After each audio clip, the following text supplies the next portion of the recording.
hoping we can continue our dialogue, offline, not necessarily today, but, as brothers, uh, helping each other through this sort of thing. But, you know, we go through the fire and we talk about purging, when you refine metals, it has to go through the fire until the refiner can see his reflection in the metal that's being refined, right? So many times that's what we're going through, and that's my ultimate goal. Is I want him to say, "Well done, good and faithful servant. You were me with skin on here. I want to do that." So, what would your advice be as somebody who's gone through the fire? I've gone through my share of fires, and I don't want to go through anymore. I'd like to learn how. Let's put it this way: we know how to get into the image of Christ by going through the crucible. Many of us have gone through that, and we get broken. The Tale of Three Kings, a study in brokenness. But is that the only way? is the only way we could get into the image of Christ is to be broken, or is there a way to change our habits, our methods, our reactions without having to go that route? Because I'd like to get fixed without going through more crucible. Do you know what I'm saying? It's like, help. I guess I'm sending up an SOS right now. I very much know what you're saying, and several things are coming through my mind. One of the most powerful books that I read while I was in prison was a little bitty. You ever seen those little New Testaments that are about like this big, and you have to like a magnifying glass to read it, right? Yeah. Well, it was written by a rabbi back in 1948, 49, and 50. It was put together all these little sayings that he had, and one of the things that he had said in there was, there's only two ways to intimacy with the Father. One is through pain, and which you've referenced, and the other is through prayer. There's only two ways. That's it. And that really struck me, because a man of prayer makes sense. He is intimately connected. He's going to recognize his faults. He's going to make those adjustments because he's intimately having communication and conversation with the Father on a daily basis. For those that do not have a robust prayer life, the only other way to experience intimacy is through pain. And this is why so much of the Bible is written from that perspective. The whole journey of Israel, we talk about identity crisis, we talk about Israel. The whole journey of Israel, did it not revolve around pain, making mistakes, and then repenting from those mistakes and turning around? And all the way through the New Testament, even with Paul, we see that. He was warned, by the way, not to go to Jerusalem by the prophets, right? Philip's daughters and Agabus, I believe, said, "Hey, don't do it. You're going to end up in chains." Paul said, "Oh, I'm going to go there, and I'm the power of God." And then he ends up in chains and having an extreme amount of pain and suffering. But then great things came out of that, right? Like 2/3 of the New Testament. So I believe that part of the understanding how God works is what causes us to come closer to him. We have to know his heart. And Rob, that honestly, there's no pat answer for it, but I can tell you that in my prison experience, the fastest way to get to know God is to pursue his heart, to find out what's important to him. All of us out there either have been married or are married, and we have experienced what it's like to be in that courtship phase. And in that courtship phase, what do you do? Like, you're pursuing that person. You're trying to find out, what do they like? What are their dislikes? And what would really excite them and make them feel special and appreciated and valued. And I have discovered that God has put that in us for a reason, because that's exactly how he wants us to operate with him. And what I've found is that most people, when they are at a place where they are, how you explained yourself, is that they have forgotten to pursue God. They're pursuing everything about God. They're pursuing knowledge. They're pursuing teaching degrees. They're pursuing whatever they're pursuing, but they forgot to pursue him as if he actually exists as an entity, a knowable person, if you will. And so they don't know what he likes, what he doesn't like, what makes him smile, what makes him smirk, what makes him laugh. They've forgotten the relationship part, and they have not pursued him in years. And so prison allowed me, because, as you know, a full-time ministry is that it's worse than 5 full-time jobs. It's 24 hours a day. People call me 1 o'clock in the morning with a marriage problem, and if I don't answer, guess what? I end up on their slander list. So at the end of the day, what God had, I had no time to really pursue God. And in prison, I would pray for a minimum of 45 minutes to 2.5 hours a day in meditation and study. And God became God to me again. He became real. The relationship began to turn back on because I was pursuing a love relationship. I was not trying to tap in with a USB port in the back of God's head so I could know what he knew. I was trying to tap in with the blood of Christ to his heart so that I could feel what he feels. And my prayers began to change, Rob, from God, help me to influence people and help me to be a good person and so on and so forth, to Father, help me to feel what you feel. It was all about feelings. I forgot as a man what it was like to feel. And what does God feel about this right now? And all the counseling and marriages that I did, I knew all of this stuff, but I never applied it to God as a relationship of me and him. How does he feel about me treating someone like this? How does he feel about this particular teaching? Is the timing wrong? I never even considered about timing before. It was all about, I put it out, blah, blah, blah. It was not like for 5 years I've been wanting to go public, God, but now it's not about me. It's about God. How does he feel about it? And how does my wife feel about certain things? I'm cognizant of that sometimes, right? But in our relationship with God, when's the last time we said, what does he feel about me and how I act and how I respond? And so I think, honestly, the best thing that somebody could do to truly get reconnected to God is to stop doing whatever they're doing. Because whatever they're doing that's not leading them to a deeper intimate with God is leading them away from the intimacy with God. And I never saw it. And so God said, you know what, Passion for Truth, for all of its amazing things and all of its anointing and things that I'm doing through it, it's not leading you to a deeper, intimate relationship with me. And I love you more than I love your ministry or the people you're impacting. And by the way, they don't really need you anyway, because they have me, if you don't remember and don't recall. So I love you so much, I'm going to take away everything that's happening in your life so that me and you can have a conversation. And I hope that does not happen to anybody else that's out there, that they have to go to that extreme, that they're that bullheaded and stubborn that God has to put them in a timeout.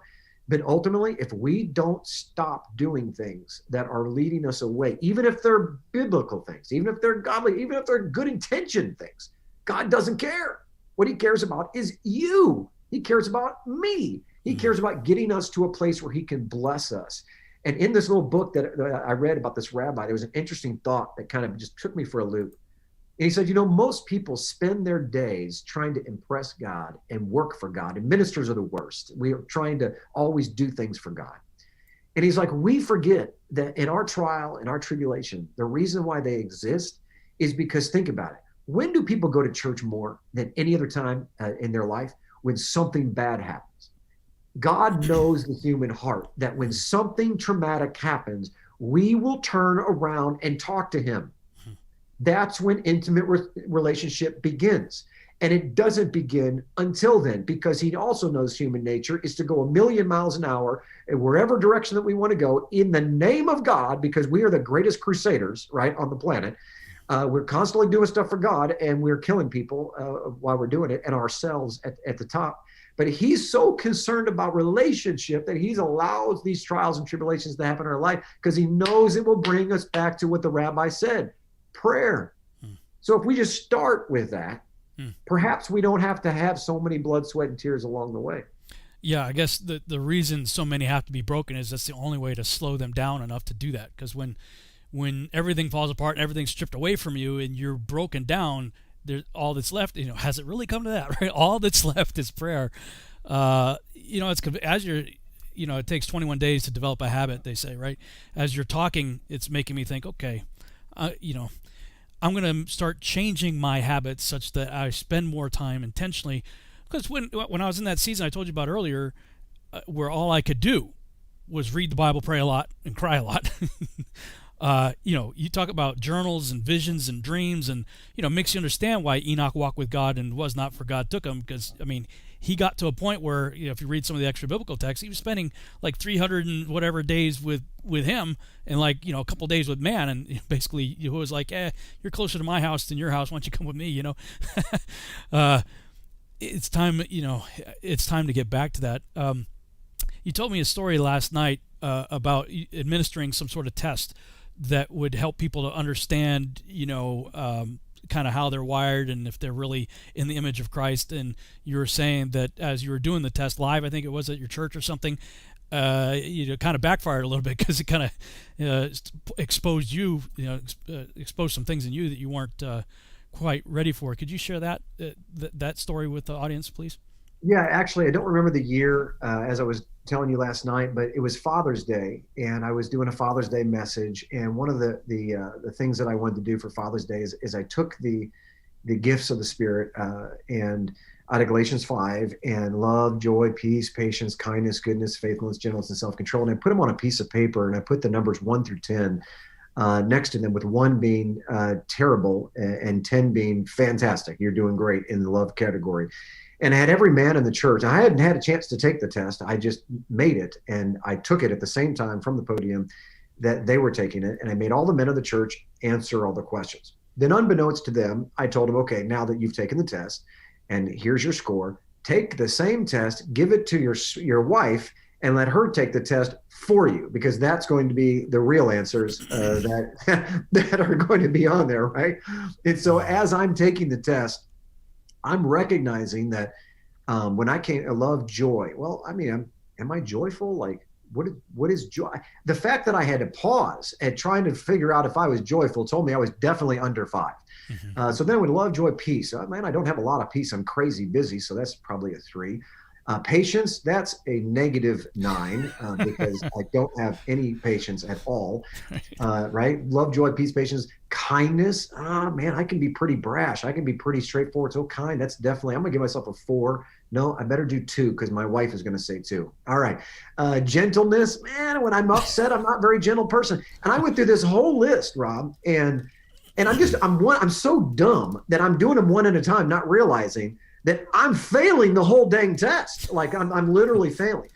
And when I added up all the numbers, right, it shook me. It literally emotionally traumatized me. And I remember tears swelling up in my eyes.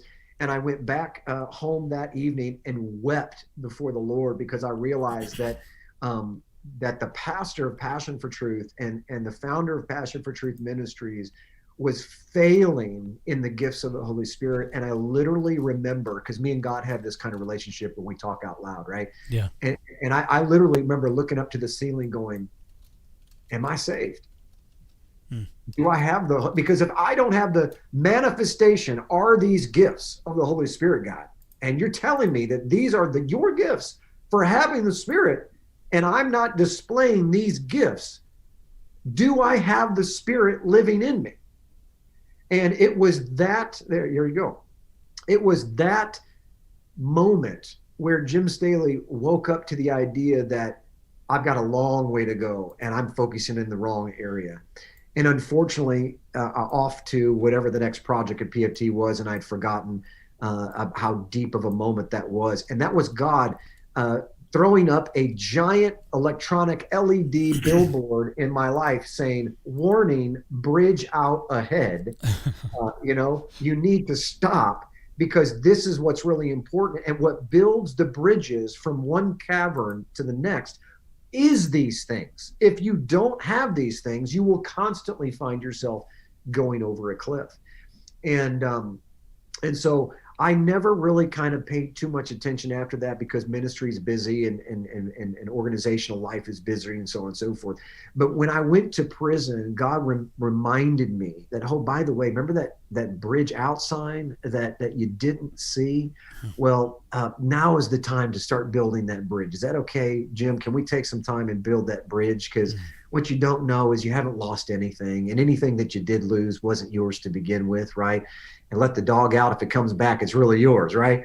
So he's like, man, I'm in control of everything. And honestly, what the Father told me in this one particular intimate conversation that I had with him, is he says, what else do you need when you have me? I am everything. Haven't you ever heard the phrase, I am? Right? Fill in the blank, I am. And I began to realize I had everything all along. I didn't lose anything. I had more now that I was in prison. I was richer now when I was in prison than I ever was on the outside. And I've said this to my wife and several times, several people that are close to me.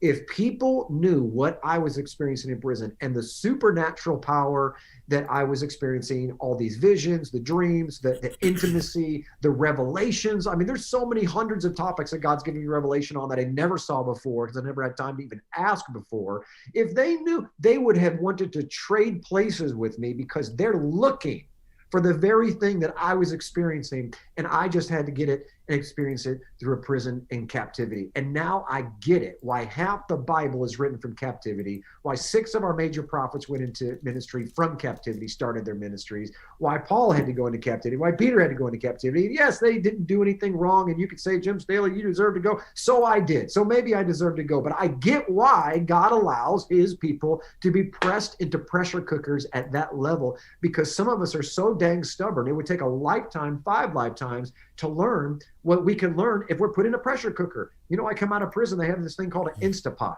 All right. I thought it was a toilet when my wife was telling me about it. But apparently this Instapot is like a high pressure, like a crock pot cooker that is amazing. And the food is amazing. But you know why it's so amazing? Because the pressure is so great on the food that it infuses the heat all the way to the core, and it transforms from the core, from the inside out, whatever is in there. And that's what God did with me. He put me under so much pressure that the pressure went to my core. And for the first time, my walls were broken down because I couldn't keep them up any longer. I just couldn't hold it up. And from the inside out, he began to melt me. He began to transform me. And that's why I can say without a doubt, if you are going through a trial right now or a tribulation, if you're not, you're about to. But if you are, then do this. Consider it pure joy. And I will tell you this, Rob, I always wonder how on earth could James be so dumb to tell us to be considered pure joy? And then it dawned on me in my prison experience, he's not talking about in the trial, consider pure joy because of what you're going through. He's saying, consider pure joy because you know how it ends. You know that all things work together for good. You know that when the trial is over with, you're going to have more patience, right? Consider pure joy that you may face trials of many kinds, because the testing of your faith produces what? Endurance, so that you may be mature and complete, not lacking anything. You know what God wanted to do? He wanted to mature me, to complete me, so that I would not lack what? The fruit of the Spirit. That's why we consider it pure joy, because we know what it produces. Most of us don't want to be mature. Do you know how much power it takes to hit somebody? None. Do you know how much energy it takes to withhold a punch from somebody? A lot. They will tell you that. So the one who is seeking maturity learns to have patience. And you know what? Can you pull up this, Rob? Since you can get the Bible, pull up Luke chapter 22, I believe it is. And let's just look at this real quick, because I never read this before in my life. Let me make sure I get it right. It's Luke 19. I'm sorry. Luke 19? Yeah, Luke 19.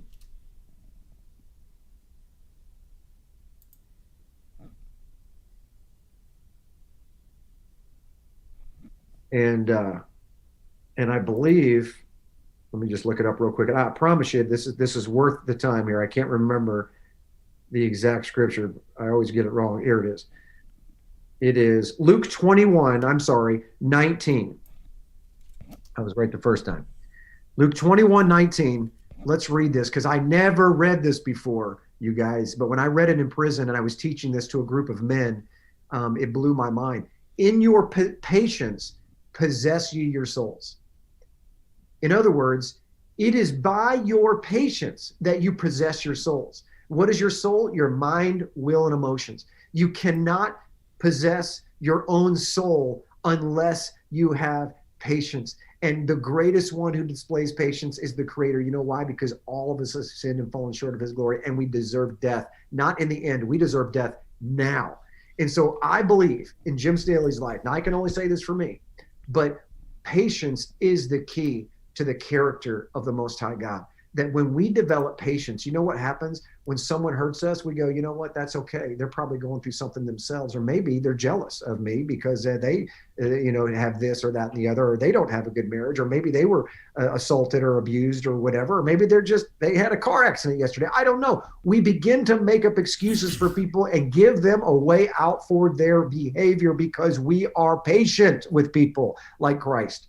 And you know what? When I remember this, one time when I was younger, I was looking at someone who was dressed like a prostitute. I think she was a prostitute on the side of the road, and judging them. We've all done that. We've judged them. How can they blah, blah, blah. But how do you know who they are? How do you know that they weren't kidnapped when they were 7 years old from India, forced into sex trafficking, and this is the only way that she knows how to survive? Would it change your view of that person by giving you the information? How would it change our lives to be more like Christ if we stop looking at taking everything personal and making the whole world revolve around us and start making it revolve around Him? And His goals is to redeem mankind and bring mankind back into relationship with Him. And the only way we can do that is to look past people's humanity and their natural instinct of killing and hurting other people to make themselves feel better, and look past that and go, you know what? Christ died for them too. So you know what? I'm going to be like Christ. I'm going to die for them. And how am I going to die for them? I'm going to pray for them. I'm going to love them. I'm going to give them a free pass. And when they hurt me again, I'm going to give them a free pass again. When they hurt me again, I'm going to give them a free pass, because one of these days somebody's going to love on them, and I'm going to pray for them, and the Holy Spirit's going to get a hold of them, and their hurt of wherever it's coming from might get dislodged, and they might get set free because I chose to love them in their hurt. Does that make sense, Rob? Yeah, absolutely. I'm thinking to myself, well, I got a lot of work to do. That's not my default setting. But I've made a note for myself right here while you're talking. Rate yourself daily on the fruits of the Spirit with Galatians 5:22 up, and just do that 1 to 10 scale, like daily. Like go, okay, where do a checkup at the end of the day. Where was I? And hopefully that'll change, because I'm looking at all love, joy, peace, long suffering, gentleness, goodness, faith. Yeah, not doing too good. I'm going to be honest with you. I mean, when it comes to faith, Sheila, my wife, she gets pretty upset with me because, Father has done so many huge miracles in my life. Like, I could tell stories that people are like, wow, like that never happens. Like, it happens to me all the time. These just crazy, my uncle used to call it God winks, where there's no other way to explain it except, God did it. And yet my faith would still, I struggle, I get Thomas. Everybody gives Thomas a bad rap, right? I'm like, you know what? I get him. What I take comfort in the story of Thomas, though, is that Yeshua met everybody where they were at the time.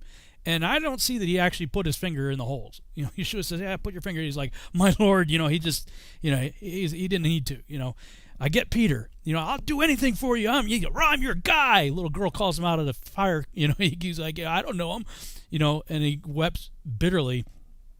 And the story where, my favorite story in the entire Bible is at the end of the Gospel of John, where there's that little campfire there with the fish. And, Peter's, I think, at that point in his life, Peter's like, you know what, I'm going fishing, yeah.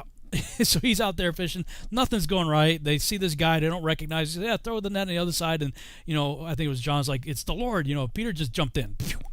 He swims over there. And I know that feeling, like, if you've disappointed somebody and it's this awkward, like if you and I had a fight or something and we're sitting down together and, I know that I betrayed you, let's say. And you're just showing love towards me, I'm going to feel really uncomfortable. Like, man. And Jesus says, Peter, do you agape me? Like in the English, we're missing it. Yeah. He says, Peter, do you agape me? And he's just brutally honest with himself at this point. He's like, Father, I phileo you. Or, Yeshua, I phileo you. I love you as a friend. Peter, do you agape me? I love you as a friend.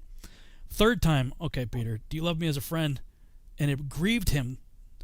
Not that Jesus had to ask him 3 times, do you love me? It grieved him because Jesus had to go from agape to phileo because Peter couldn't get from phileo to agape.